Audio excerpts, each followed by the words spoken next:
मी Punjab duck सर्व शेतकऱ्यांना सांगितलं आज आहे 7 जून 7, 8, 9 दररोज पाऊस वाढत जाणार आहे। पण 12 जून ते 20 जून हेवी रेन इन महाराष्ट्र म्हणजे महाराष्ट्र सगळीकडे मुसळधार पाऊस पडणार आहे 12 ते 20 म्हणून सर्व शेतकऱ्यांनी काय करायचं शेतीचे काम आटपून घ्या। आज आणखी 2-3 दिवस देखील आहे पण आज देखील राज्यात भाग बदलत पाऊस पडणार आहे म्हणून हा अंदाज लक्षात येतात। त्याच्यानंतर 12 ते 20 पाऊस पडणार आहे।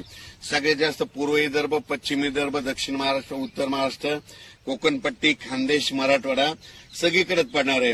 पण राज्यातल्या सर्व शेतकऱ्यांना सांगू इच्छितो की म्हणजे आज 7 जून पासूनच राज्यात मी म्हटलं होतं ना 6 जून पर्यंत तुम्ही कामं आटपा। 7 जून पासून म्हणजे आजपासून बघा दुपारी 3च्या नंतर राज्यात ठिकठिकाणी पाऊस सुरू होणार आहे। काल देखील खूप ठिकाणी पाऊस झाला, नाशिककडे झाला, पुण्याकडे झाला, दौंडकडे झाला, आज देखील पहाटे सोलापूरकडे खूप झाला।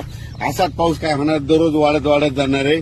पण 12 ते 20चा मात्र राज्यात मुसळधार पाऊस पडणार आहे म्हणून हा अंदाज लक्षात येतात। ज्यांचे कोणाचे आणखी थोडे कामं राहिलेले असेल तुम्ही 11 जून पर्यंत 11-12 पर्यंत कामं आटपून घ्या म्हणून हे अंदाज सगळ्यांना लक्षात येतात। आणि ज्यांच्या शेतामध्ये पेरणीसाठी ओल असं तर तुम्ही 12 तारखेपर्यंत पेरू शकता। पण राज्यात मात्र तुम्हाला सांगतो की 12 ते 20च्या दरम्यान मुसळधार पाऊस पडणार आहे। पण आज 7 जून पासून राज्यात भाग बदलत पाऊस सुरू होणार आहे म्हणून हा अंदाज लक्षात येतो। आणि यावर्षी बीड जिल्ह्यामध्ये जिथे छोटे तलाव आहे सगळे भरून खडे देखील फुटणार आहे, सगळ्या विहिरीमधून वरून पाणी वाहणार आहे म्हणून हे बीड जिल्ह्यासाठी आनंदाची बातमी।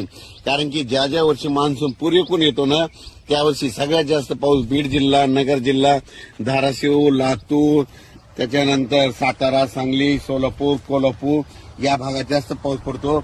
आणि यावर्षी देखील पुरेपूरच मान्सून असल्यामुळे यावर्षी बीड जिल्ह्यात खूप पाऊस पडणार आहे म्हणून हा अंदाज लक्षात येतात।